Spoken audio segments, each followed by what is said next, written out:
Telugu audio Bible ఆదికాండము 49వ అధ్యాయము.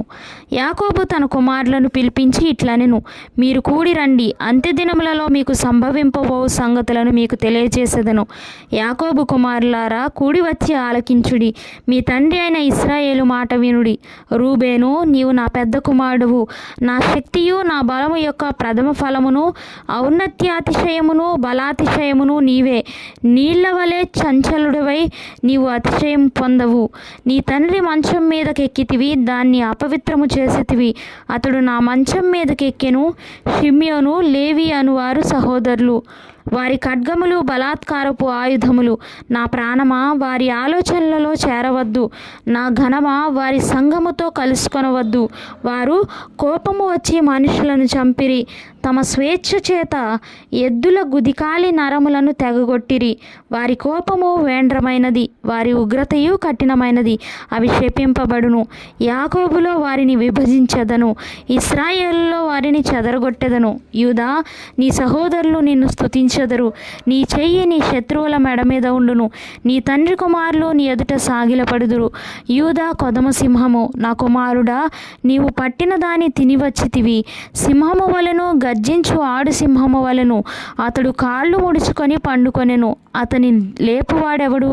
షిలోహు వచ్చి వరకు యూదా యొద్ద నుండి దండము తొలగదు, అతని కాళ్ళ మధ్య నుండి రాజదండము తొలగదు. ప్రజలు అతనికి విధేయులయుందురు. ద్రాక్షవల్లికి తన గాడిదను, ఉత్తమ ద్రాక్షవల్లికి తన గాడిద పిల్లను కట్టి, ద్రాక్షరసములో తన బట్టలను, ద్రాక్షల రక్తములో తన వస్త్రమును ఉదుకును. అతని కన్నులు ద్రాక్షరసము చేత ఎర్రగాను, అతని పళ్ళు పాల చేత తెల్లగాను ఉండును. జెబూలూను సముద్రపు రేవున నివసించును, అతడు ఓడలకు రేవుగా ఉండును. అతని పొలిమేర సీదోను వరకు నుండును. ఇస్సాకారు రెండు దడ్ల మధ్యను పండుకొని ఉన్న బలమైన గార్ధబము. అతడు విశ్రాంతి మంచిదగుటయు ఆ భూమి రమ్యమైనదగుటయు చూచెను గనుక అతడు మోయుటకు భుజము వంచుకొని వెట్టి చేయు దాసుడగును. దాను ఇశ్రాయేలు గోత్రికుల వలె తన ప్రజలకు న్యాయము తీర్చును. దాను త్రోవలో సర్పముగాను, దారిలో కట్లపాముగాను ఉండును. అది గుర్రపు మడిమెలు కరుచును, అందువలన ఎక్కువాడు వెనుకకు పడును. యెహోవా, నీ రక్షణ కొరకు కనిపెట్టి ఉన్నాను. బంటుల గుంపు గాదును కొట్టును, అతడు మడిమెను కొట్టును. ఆషేరు నొద్ద శ్రేష్టమైన ఆహారం కలదు, రాజులకు తగిన మధుర పదార్థములు అతడిచ్చును. నఫ్తాలి విడువబడిన లేడి, అతడు ఇంపైన మాటలు పలుకును. యోసేపు ఫలించడి కొమ్మ, ఊట యొద్ద ఫలించడి కొమ్మ, దాని రెమ్మలు గోడ మీదకి ఎక్కి వ్యాపించును. విలుకాండ్రు అతని వేధించిరి, వారి బాణములను వేసి అతని హింసించిరి.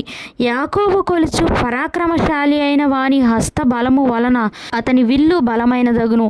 ఇశ్రాయేలునకు బండయు మేపిడివాడును ఆయనే. నీకు సహాయము చేయు నీ తండ్రి దేవుని వలనను, పైనుండి మింటి దీవెనలతోనూ, క్రింది దాగియున్న అగాధ జలముల దీవెనలతోనూ, స్తనముల దీవెనలతోనూ, గర్భముల దీవెనలతోనూ నిన్ను దీవించు. సర్వశక్తుని దీవెన వలనను అతని బాహుబలము దిట్టపరచబడును.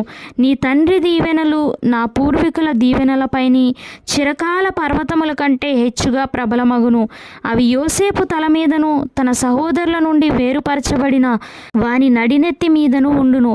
బెన్యామీను చీల్చునట్టి తోడేలు, అతడు ఉదయమందు ఎరను తిని అస్తమయమందు దోపుడు సొమ్ము పంచుకొనును. ఇవి అన్నియు ఇశ్రాయేలు 12 గోత్రములు వారి తండ్రి వారిని దీవించు వారితో చెప్పినది ఇదే. ఎవరి దీవెన చొప్పున వారిని దీవించెను. తరువాత అతడు వారికి ఆజ్ఞాపించుచు ఇట్లనెను, నేను నా స్వజనుల యొద్దకు చేర్చబడుచున్నాను.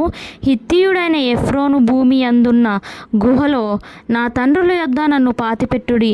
ఆ గుహ కనాను దేశమందలి మమ్రే ఎదుటనున్న మక్పేలా పొలంలో ఉన్నది. అబ్రాహాము దానిని, ఆ పొలమును హిత్తీయుడగు ఎఫ్రోను యొద్ద శ్మశాన భూమి కొరకు స్వాస్థ్యముగా కొనెను.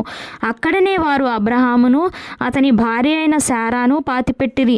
అక్కడనే ఇస్సాకును, అతని భార్య అయిన రిబ్కాను పాతిపెట్టిరి. అక్కడనే నేను లేయాను పాతిపెట్టి తిని. ఆ పొలమును, అందులోనున్న గుహయు హేతు కుమారుల యొద్ద నుండి కొనబడినదనెను. యాకోబు తన కుమారులకు ఆజ్ఞాపించుట చాలించి మంచము మీద తన కాళ్ళు ముడుచుకొని ప్రాణము విడిచి తన స్వజనుల యొద్దకు చేర్చబడెను.